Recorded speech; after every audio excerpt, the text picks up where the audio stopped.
The G7 summit wraps up, condemning Russia and China. United around Ukrainian President Volodymr Zelensky, all 7 leaders agree Moscow is a threat to stability.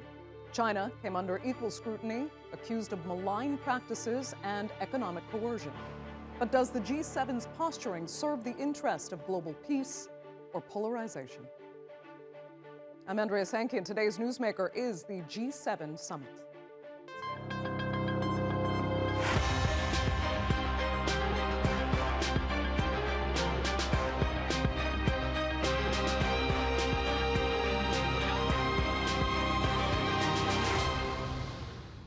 Two summits took place concurrently over the weekend. The G7 summit got a lot of attention as some of the world's most powerful leaders met in Hiroshima, Japan.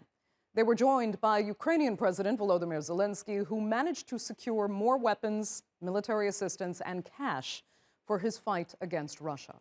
But a lot of the rhetoric from the G7 was fired at Moscow's friend, China. The group made the most detailed articulation of a shared position on China to date. Meanwhile, Chinese President Xi Jinping attended the China Central Asia Summit, where he unveiled grand plans for broad regional development. Two very different summits, but arguably one similar outcome, that alliances are being entrenched. 7 of the world's major democracies came together in Hiroshima, with China and Russia dominating the agenda. The United States, Canada, Japan, the United Kingdom, France, Germany, and Italy collectively renewed their call for Moscow to end its war on Ukraine and pledged to impose new sanctions on Russia. Canada imposed new sanctions on individuals and entities that provide military technology to Russia's armed forces or that are involved in ongoing human rights violations, including the transfer of Ukrainian children to Russia. Biden doubled down on the U.S.'s commitment to the cause, announcing a $375 million package of military aid. In a sharp reversal of policy, he granted Zelensky the #1 item on his wish list, F-16 fighter jets. Together with the entire G7, we have Ukraine's back, and I promise we're not going anywhere. For now, Ukrainian pilots will receive training on the American-made jets, with the U.S. prepared to approve other countries' transfer of jets to Kiev. The Ukrainian president also made his first visit to Asia since the war started, to meet face-to-face with the leaders. He drew a parallel between the destruction of Hiroshima during World War II and the devastation seen in Bakhmut. Photos of Hiroshima destroyed absolutely remind me of Bakhmut and other such towns. There is absolutely nothing alive. All the buildings are destroyed. There is no clarity, even where the street is, where the building is. It is simply absolute, total destruction. There is nothing left. There are no people. But the G7 summit didn't solely focus on Russia and Ukraine. It also took aim at Beijing, singling it out on issues from Taiwan and nuclear arms to economic coercion and human rights abuses. We're not looking to decouple from China. We're looking to de-risk and diversify our relationship with China. That means taking steps to diversify our supply chains, and we're not dependent on any one country for necessary products. China summoned the Japanese ambassador in response, and Russia lashed out against the G7 and what it called measures aimed at containing the two allies. The decisions that are being discussed and adopted today in Hiroshima at the G7 summit, and which are aimed at the double containment of Russia and the People's Republic of China. During his visit to Hiroshima, Zelensky paid tribute to the victims of the world's first atomic bombing by laying flowers at the cenotaph, a sobering reminder of the destruction in his country and the looming threat of nuclear war. Let's get some perspective now on the G7 summit directly from the host country, Japan. Tomohiko Taniguchi was a special advisor to former Prime Minister Shinzo Abe and the professor now at the University of Tsukuba. He joins us from Tokyo. Thanks so much for being with us. You have actually called this meeting one of the most successful G7 summits in recent times. Why is that? It's to do with the fact that the G7 meetings this year took place amidst the greatest chaos that humans have ever experienced in our recent history. So it was not by design, but by coincidence, in a way. But it helped consolidate unity and solidarity among G7 countries whose national interests most of the time differ from each other. However, when it comes to the war going on in Ukraine, forged by Russia, does have to remind a lot of people, including those leaders from G7, of a possibility that a similar thing could happen in the East China Sea, in the South China Sea, in the Indo-Pacific region. And that actually helped consolidate the solidarity again among those G7 leaders. That's why I call G7 meetings this year that took place in Hiroshima has been one of the most successful. Okay, very quickly though, I need you to define recent history. I mean, would you consider this age more chaotic even than World War II, or are you defining recent history after the end of the war? If you remember the brief history of G7, there was a time when it was called not G7, but G8, because Vladimir Putin was a full-fledged member of the G8 gatherings. So those were the days. And how much has changed since then? Let me ask you, you talk about this meeting, showcasing the unity and solidarity of the G7. So what do you say then to those who criticize the summit for actually showcasing agreements to sell Ukraine more weapons, to continue with the war with Russia, and then say on the ground in Hiroshima that they want peace in the world? To some, it does seem quite contradictory, does it not? Those people would say whatever things they might want to say, but the fact remains, had it not been for the assault first forged by Russia against Ukraine, we're not talking about anything like war. So Russia is responsible. And when it comes to peace, Russia has to stop invading in Ukraine. Okay. Then tell us specifically from Japan's point of view, what Japan is most worried about as far as its own regional threats are concerned. And, does Tokyo see the G7 as the allies then to counter those threats? Certainly, the international order that was created by sticking to the rules is now unraveling before our eyes. Members of the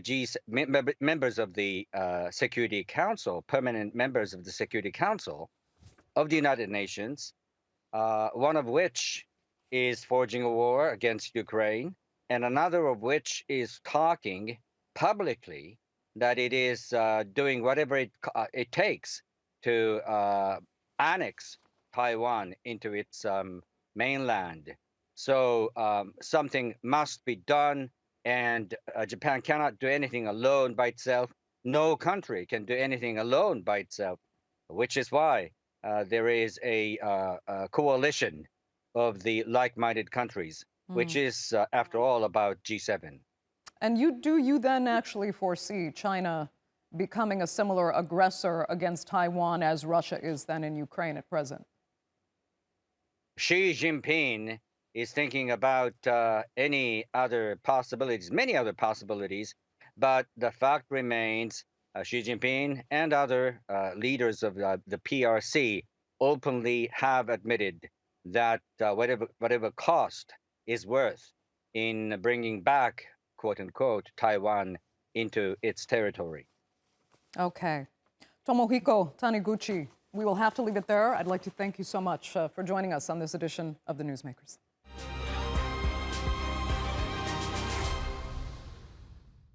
Let's broaden out the discussion now and get some perspective from those voices not heard at the G7 summit. Anna Matveeva joins us from London. She is a visiting senior research fellow at King's College. From Beijing, Einar Tangen is a political and economic affairs commentator and also from London. Research associate at SOAS China Institute, Duncan Bartlett. Thanks all so much for being with me. You heard the interview there, but first, Duncan, I'll start with you. I want to look at the response itself to the G7's consensus on Russia and China. You know, Moscow said that the G7 was basking in their own greatness and actually hindering international peace. Is that fair? Well, the goal of Mr. Kishida was twofold. One was to show the solidarity amongst the G7 allies in support of Ukraine and standing up to Russian aggression, but also to draw a link between what's happened in Russia in the invasion of Ukraine and the threat that that poses to international security by the possibility that we might be heading back towards another nuclear conflict. So I think from Japan's perspective, those things are linked, and Mr. Kishida is very keen to encourage a peaceful settlement to the war in Ukraine. But the G7 leaders were agreed that that has to be on the basis of Russia withdrawing its forces from all the areas of Ukraine that it has occupied. So basically the G7 leaders are completely backing the peace proposals that were put to them in person in Hiroshima by President Zelensky from Ukraine, who made that trip, his first to Asia, since the war in Ukraine began following the Russian invasion. Are you in agreement, though, with Professor Taniguchi, who we just heard there describe it as, you know, one of the most successful meetings in the G7's history, really? Well, if you look back a few years ago, Donald Trump left a G7 meeting early when it was hosted by the Canadians. This time, the Japanese went to enormous diplomatic lengths to make sure it was a success, and not just with their G7 partners. I think it's very significant that there was a very close involvement in the weekend's events by the President of South Korea, Yoon Suk-yeol. In fact, Mr. Kishida and President Yoon both laid a wreath in memory of the Korean people who were killed by the atomic bombing of Hiroshima. That's a very significant sign of rapprochement between Japan and another democracy in Asia. Okay. Einar, let me turn to you. You know, the U.S. had previously said, and still holds the same line, that China is the most serious long-term challenge to international order. And it seemed the G7 didn't disagree as much, seeing the kind of unity among the G7 leaders and the final consensus against Russia and China. But I guess, in your opinion, that assumes that this international order really is the best option. Is it? Well, it's long since passed. I mean, the G7 is an anachronism. It's a group of former colonial powers who are very wealthy. They still have, pretty good economies. I mean, not economies. They have a lot of wealth, and influence, but they are not doing well. So it used to be that they would say to the rest of the world that we ruled an international order because we make money, and we're rich and powerful. That's no longer the case. Next year, this year, the U.S., who is at the top of the heap of all of the G7, will maybe hit 1.7 if it's lucky, percent GDP growth, whereas China will be somewhere between 5 and 6. ASEAN will be somewhere around 4.5. Europe, Great Britain will be in the doldrums, a negative number. So, I mean, you clearly have a group of countries that, by their own yardstick, are no longer qualified to be telling the rest of the people what to do. And noticeable during this, not one mention in the communique or during the discussions, at least publicly, about the concerns about the U.S. debt limit issue, which could plunge not only the U.S., but the entire world into, if not a recession, then perhaps a depression that would be long lasting.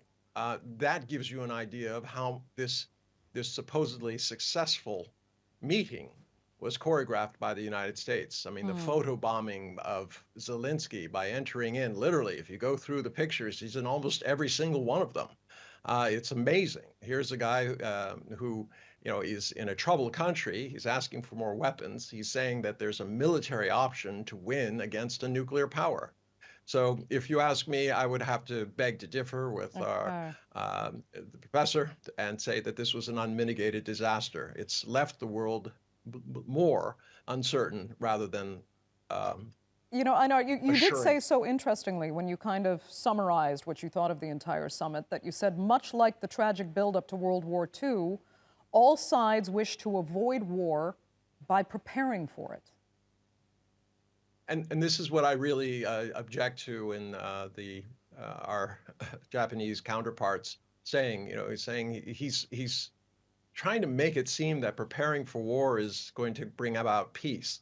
That has not happened. And historically, it doesn't happen. When you prepare for war, you end up at war. And we saw that very clearly with World War I, and we're starting to see it again now. Now, this much vaunted international order that he was talking about, well, the greatest threat to international order is actually the United States. 81% of all conflicts since World War II, 72 regime change operations, 66 clandestine, 6 public. You know, the U.S. has started wars. It has unilaterally imposed tariffs. It has crippled the WTO. It routinely walks away from commitments it's made on the international level, whether it's in terms of the environment at Paris or Kyoto, and also the nuclear deal with Iran.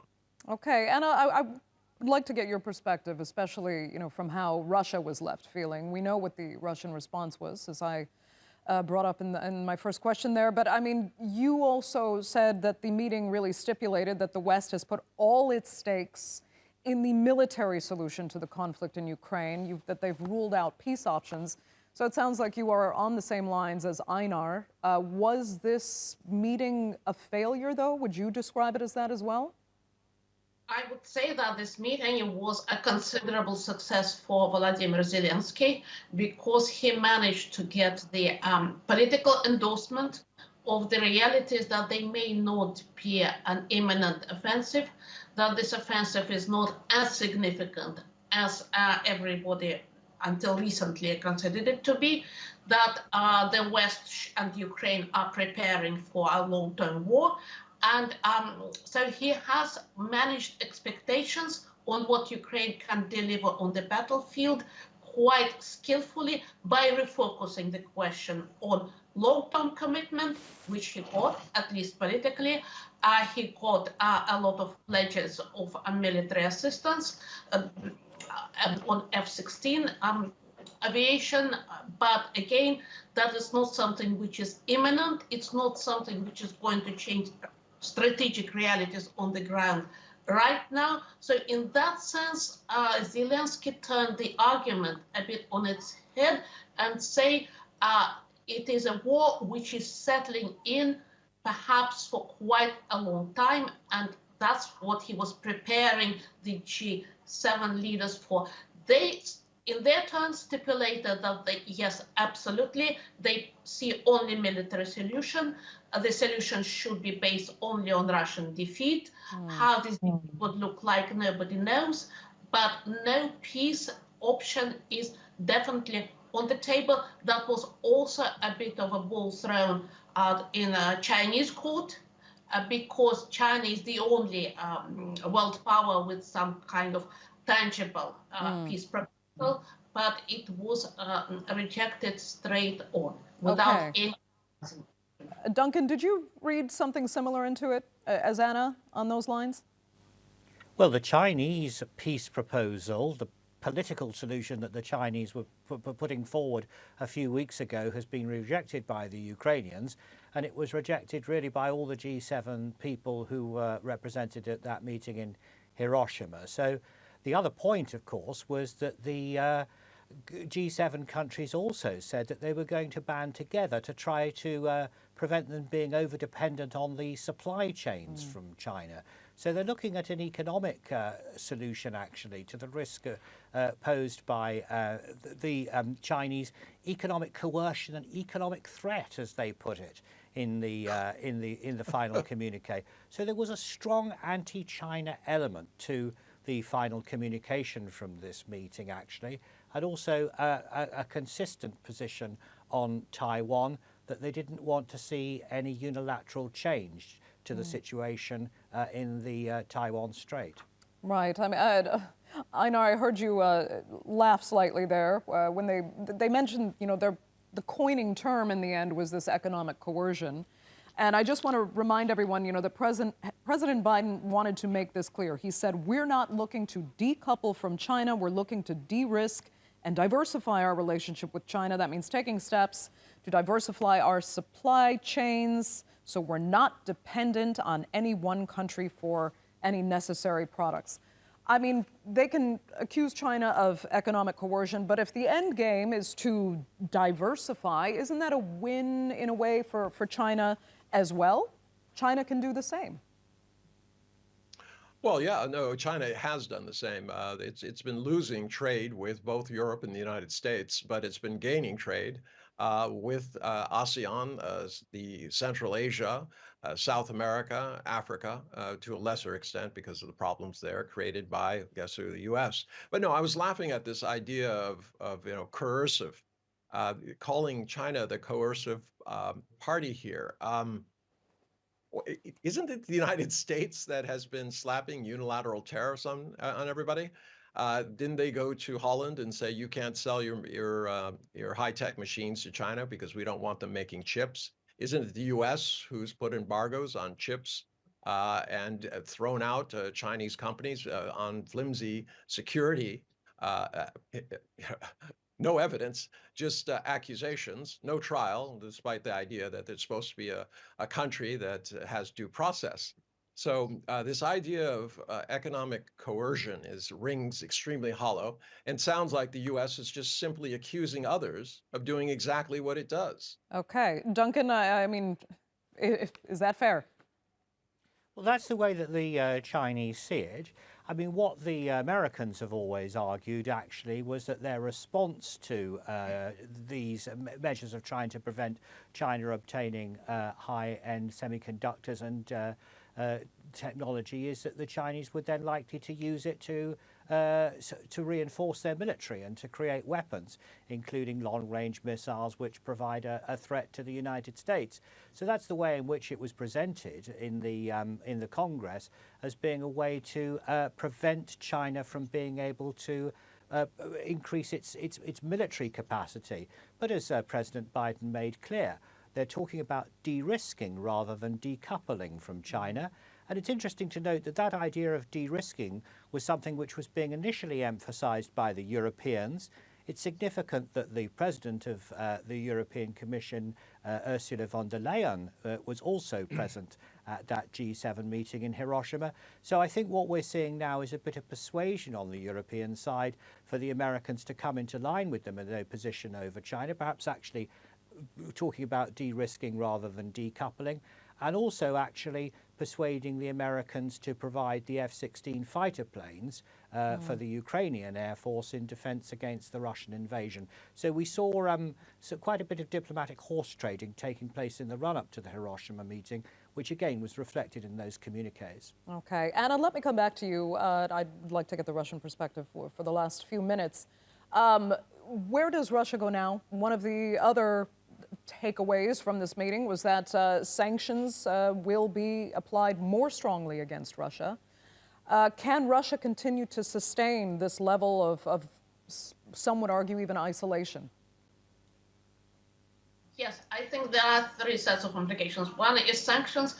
Remember, this is the 11th package of sanctions. Each new sanction package hurts less than the previous one. That's how they work. The initial sanctions have been really hard hitting on transport, on connectivity, on banking, on asset freezing, on energy. That were kind of immediate. Russian economy did actually quite a good job to adjust to it, but there was something which Russian economy was not really prepared. They had to find solution on their feet. Now, as more and more sanctions come in, Russian policymakers, Russian economists, Russian banking system is much more kind of anticipating what's going to happen. Russia has quite wide macroeconomic reserves. They have not really dug into them. So in terms of dealing a financial blow to Russia, it is not very effective. And Russia managed successfully to build relations with non-Western countries so they can get a lot of things which they do not produce themselves. But Russia is a big country, huge resources, a very educated population, very skilled engineers, have learned a lot from the West in the last 30 years. So they have quite a lot of innovation and experimentation potential themselves. Okay, so, Anna, we'll have to leave it there. That will have to be the final word. I'd like to thank all three of my panelists really so much for being with us. Fascinating edition of The Newsmakers. Our viewers, of course, for joining us as well. Remember, you can follow us on Twitter. And do be sure to subscribe to our YouTube channel. I'm Andrea Sankey. We'll see you next time.